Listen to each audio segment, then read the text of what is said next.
Hi class, today we're going to be talking about chapter 14, the Israelites leave Egypt from the story of the world. In this video, we're going to be reviewing chapter 14, talking briefly about Abraham, then Joseph, the Exodus, and the plagues. So let's start with your chapter 14 review. So in chapter 14, you read about Abraham, how he leaves the land of Ur and he goes from being a polytheist to a monotheist, so from worshiping many gods to worshiping one God. He settles in the land of Canaan, and there he has Isaac, and Isaac has Jacob, and Jacob has 12 sons, including Joseph.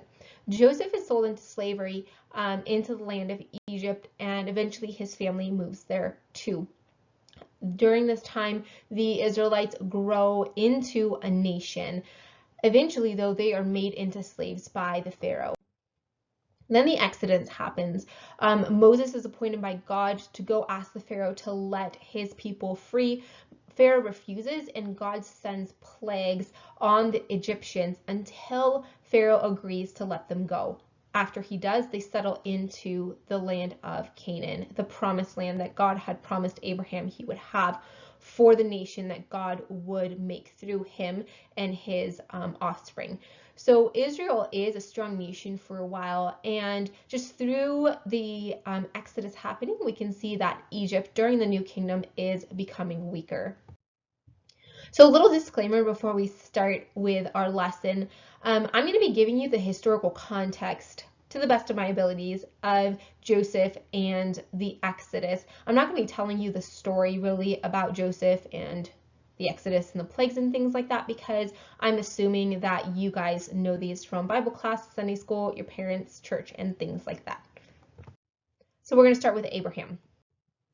So remember that Abraham lived in Ur during the Gudian invasion. The Gudian invasion happened after Sargon creates his Akkadian empire, and the Gudians take half of that land. So it's kind of a tumultuous, chaotic time in Mesopotamia. Abraham and his family leave during that time, called by God to go settle in Canaan. This happens around 2100 BC. Abraham travels down to Egypt during Egypt's first intermediate period. Remember, we have the Old Kingdom, first intermediate period, Middle Kingdom, second intermediate period, and then the New Kingdom. So he travels down to Egypt during the first intermediate kingdom, where not one pharaoh has power. There's different dynasties ruling at the same time, and there are so many pharaohs that they're pretty much just all insignificant. So because of famine in the land of Canaan, he goes down to Egypt. He eventually returns to the land of Canaan, and God promises to make him into a great nation, and he has two sons, Isaac and Ishmael. So what happens next? So Isaac is the promised son through whom God will make the Israelite nation. So Abraham has Isaac. Again, Isaac has Jacob. Jacob has 12 sons, and this includes Joseph. So let's talk about Joseph. So Joseph is sold into slavery to Egypt by his brothers, who were very jealous of him. In the land of Egypt, he is imprisoned over a lie. However, eventually he's let out to interpret a king's dream about how Egypt is going to have 7 years of plenty and 7 years of famine. He becomes the chief steward of the king, and the biblical timeline, which is a website that you guys can look up if you want to, says that this role, it was a role that historically supervised the agricultural production of Pharaoh's estates and was responsible for the royal granaries. So Joseph has other titles as well. He is second to the pharaoh. And we have to ask, so then when did Joseph live in Egypt? Who was the pharaoh that gave him such an important position? So there's a lot of different theories about this. I'm going to present you one that I personally think is the most compelling. If you do your research and want to find other information and present it to me, I am more than happy to listen. So we're going to look at the theory that says Joseph ruled at the end of the 12th dynasty during the Middle Kingdom of Egypt during Amenemhet III's rule. So let's jog your memory a little bit. So remember, we have Old Kingdom, first intermediate period. Things are chaotic. Then we have the Middle Kingdom of Egypt. Mentuhotep reunites Egypt into one, and we have the second half of the 11th dynasty with 3 pharaohs, and then the 12th dynasty with 8 pharaohs. Now the 12th dynasty is the one that's really strong and really powerful. It lasts from 1991 to 1802 BC, and Amenemhet I is the one who starts the 12th dynasty, and his family rules Egypt for 200 years.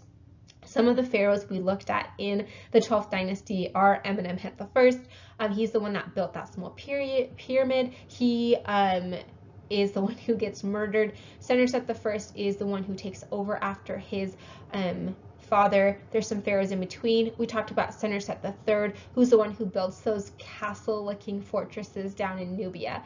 After Senusret III, we have Amenemhet III, Amenemhet IV, and then Queen Sobeknechtru. And so Amenemhet III that you can see right here, 1860 to 1814, is the pharaoh that is theorized to be the one who was ruling during the time of Joseph. So here's some archaeological evidence of that. So I took this information that I'm about to give you off the biblical timeline. Again, this is a website. Look it up if you're interested. This is just copied and pasted from their website because I think they did such a good job. There was no reason to modify it in any way. So here's archaeological evidence for Joseph ruling with Amenemhet III. First, there is an Egyptian vizier known as Anku who served from the reign of Amenemhet III through the reign of Sobek-hotep I in the 13th dynasty. So there's someone named Anku in the Egyptian records who ruled during this time, or who serves during this time, I'm sorry. This vizier was initially overseer of the fields and was responsible for the construction of numerous granaries.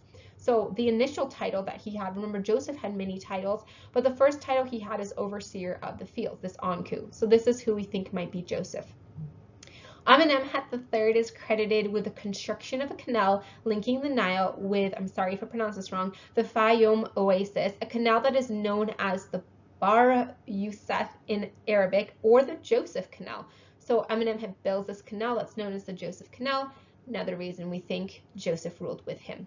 Amenemhet III is credited with reducing the power of regional rulers. This aligns with Genesis 47:13 through 26, where the result of the lean years is a significant increase in the power of the pharaoh. I don't know if you guys remember this part of the story, but when the 7 years of plenty happened, Joseph helps Amenemhet store away the grain. So when the 7 years of famine come, the pharaoh is able to give grain to the people, but at a price. And so all of these people who are starving and losing money say, we will be your servants, take our land, take our stuff, strip us of our positions, please give us food. And so Amenemhet III reduces the power of the regional rulers, much like what it says in the Bible happened.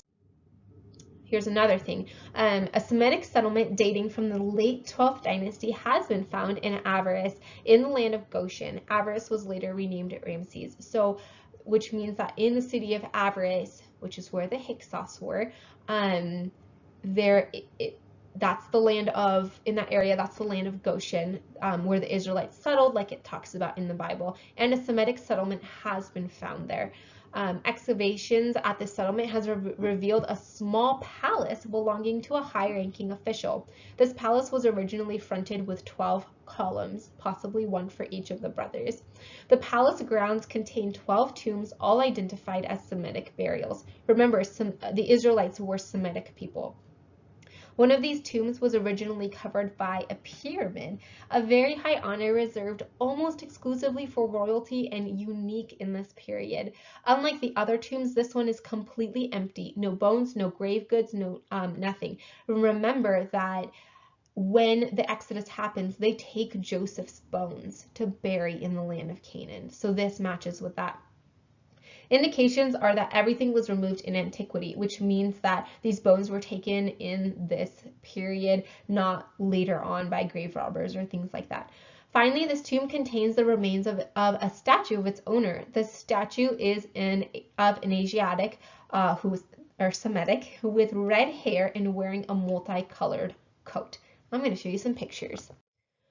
So here's the statue of the statue that was inside this tomb with this pyramid on top of it. It's a statue, his face is broken off, but the statue's shoulder shows paint fragments, and I think when they do different things with the computer, the highlights show the pattern of the paint fragments, and you can see it is a multicolored coat. And so here's a 3D rendering of what that statue may have looked like. So this is the area where they were buried, and here's that pyramid.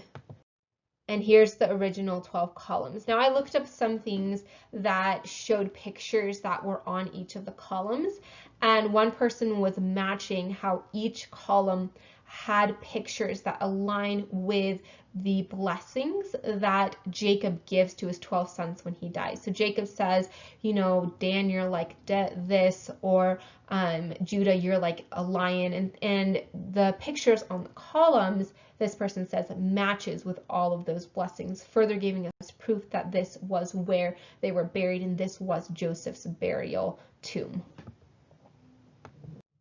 So anyway, pretty compelling evidence, I think. So now let's talk about the Exodus. When did the Exodus happen? There are two dates in the Bible that we need to consider. Anytime we're dating anything, I would hope that we would go to the Bible as our first source to kind of see what it says about all this. So 1 Kings 6:1 gives us the year gives us 480 years. It says, in the 480th year after the people of Israel came out of the land of Egypt, in the 4th year of Solomon's reign over Israel, in the month of Zib, which is the 2nd month, he began to build the house of the Lord. So from when Solomon started building his temple, we backdate 480 years, and the Bible says that's when the Exodus happened. In Galatians 3:16-17, it says, now the promises were made to Abraham and to his offspring. It does not say into offsprings, referring to many, but referring to one, and to your offspring, who is Christ. This is what I mean. The law, which came 430 years afterward, does not annul a covenant previously ratified by God, so as to make his promise void. So this is basically saying Abraham happened, and then God gave us the law. Now he gives the Israelites the law in the desert between the Exodus, when the Exodus happens, to when they arrive in the land of Canaan. And he says from Abraham to the Exodus was 430 years, and this date appears in the Old Testament as well. So we have 430 years from Abraham, 480 years before Solomon's temple, and when you look at all of the different numbers and try to calculate, it puts us somewhere between 15 and 1400 BC. There are a lot of different ways to calculate this based on when you believe Abraham lived, based on when we think Solomon began his construction of the temple, but it gives us a pretty good range, that 100-year range. Traditional dating says that the Exodus occurred in 1446 BC.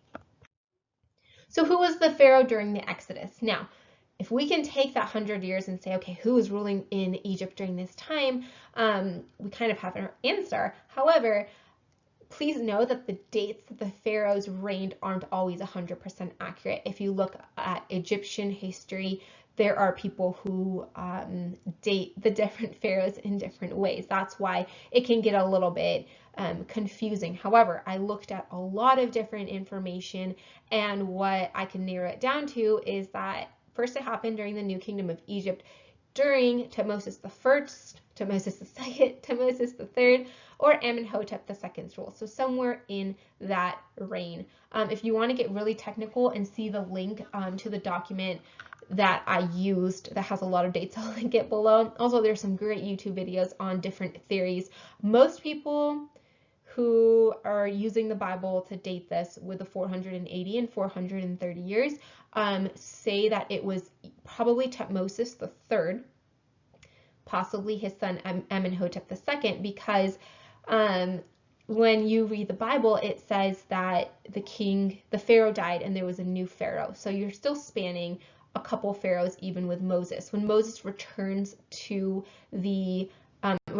Egypt from Midian, he is 80 years old. So there could have been a few pharaohs during this time period. So here's some more just speculation on how this all worked out, and this I think makes a lot of sense. So Joseph rules during the Middle Kingdom. during the end of the Middle Kingdom, towards the end of the 12th dynasty. And then the Israelites during this time, remember, Joseph's family moves down, but they multiply into a nation in the land of Goshen, which is in Avaris. This happens during the second intermediate period. Now remember that the Hyksos takes over Avaris, but remember it was a very slow takeover. They were probably already settled there. There were other Western Semitic people groups who lived there.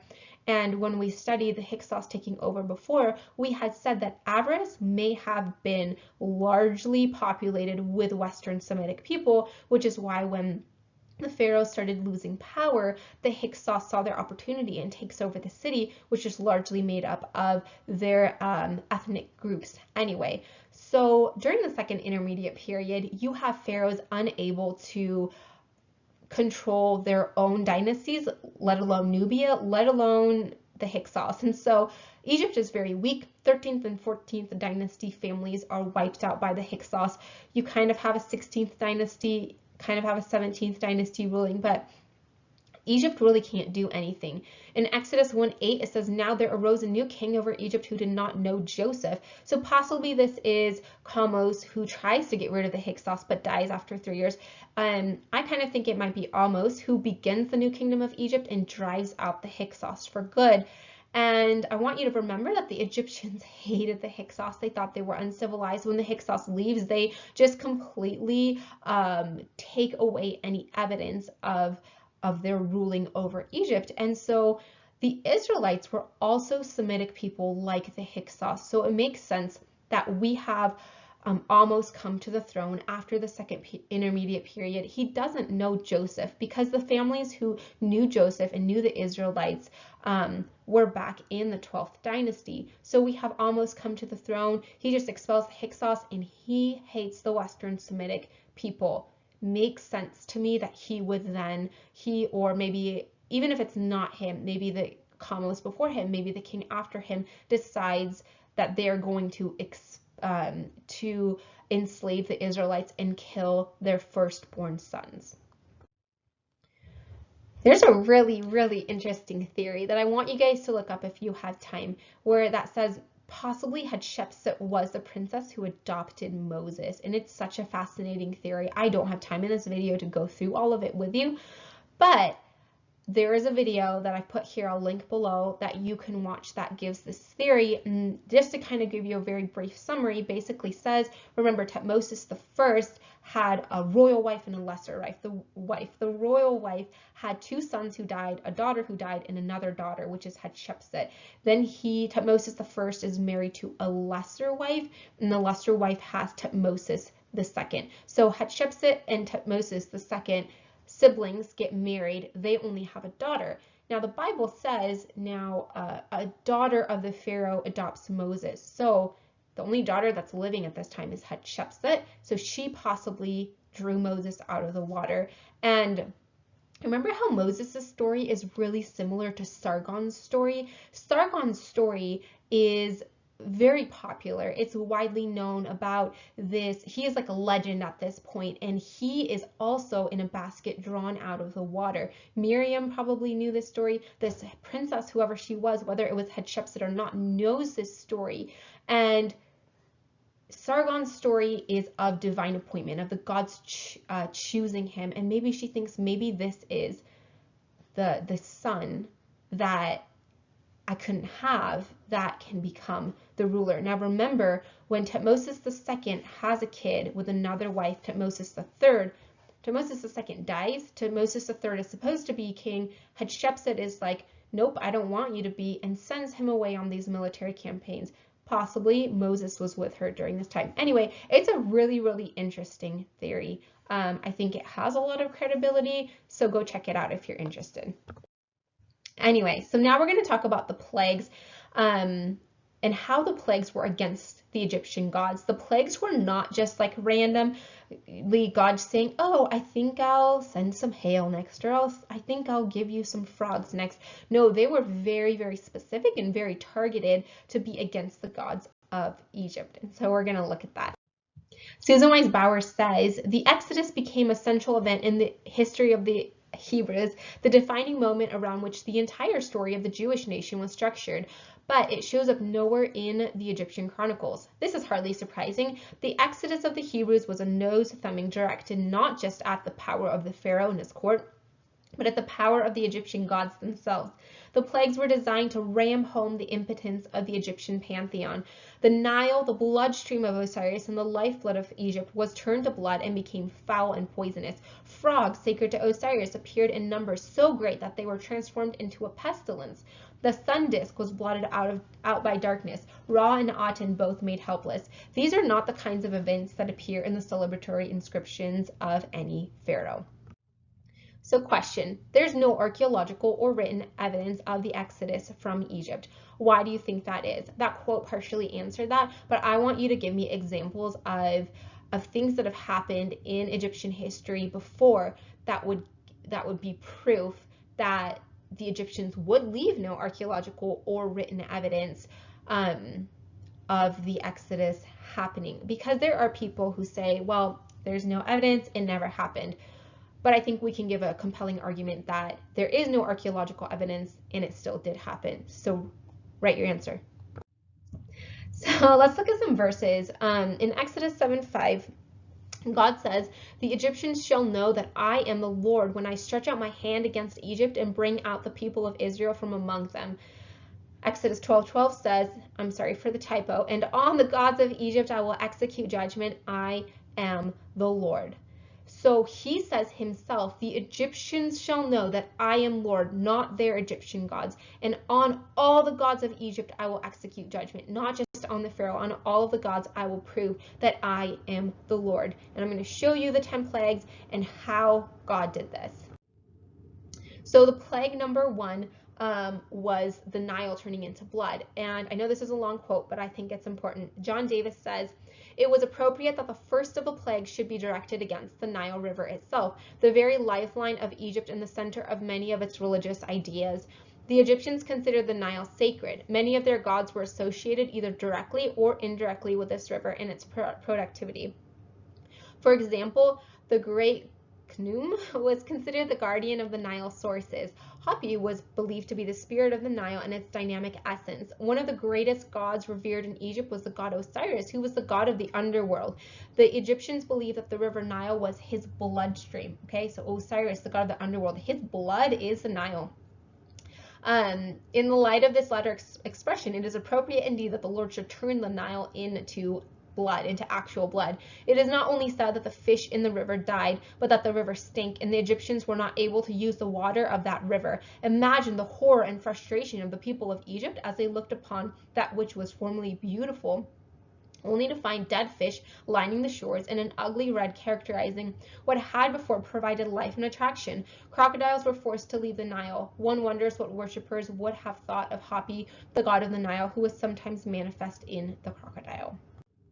Let's keep looking at different plagues. So the second plague is frogs, and this would have been against the god Hecht. Now, Hecht had a head and body of a frog. She was the wife of the creator of the world, the goddess of birth. David Padfield says frogs were so sacred in Egypt that even the involuntary slaughter of one was often punished with death because they put so much emphasis on frogs. And so imagine having frogs just everywhere and not even being able to help, probably accidentally killing some of them. Then the next plague is lice or gnats or fleas, and this was against the god of Seb, who was the great god of the earth and the dust of the earth.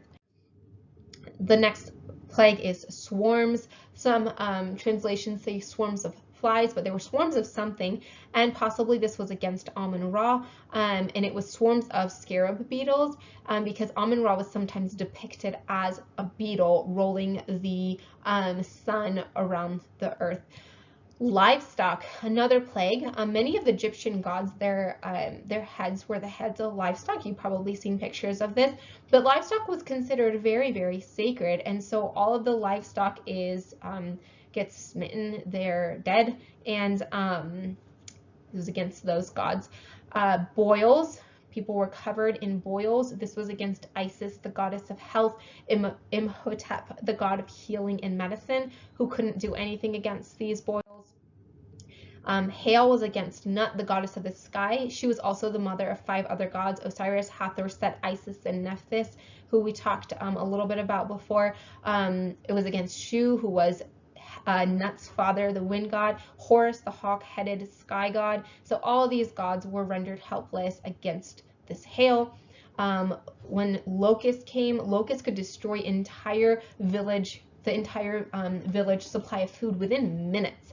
And Nippur and Nipri were the god and goddess of grain. Set was also a god of crops, and so these gods who were supposed to be looking over the harvest couldn't do anything against these locusts who just destroyed and ate the village food supplies.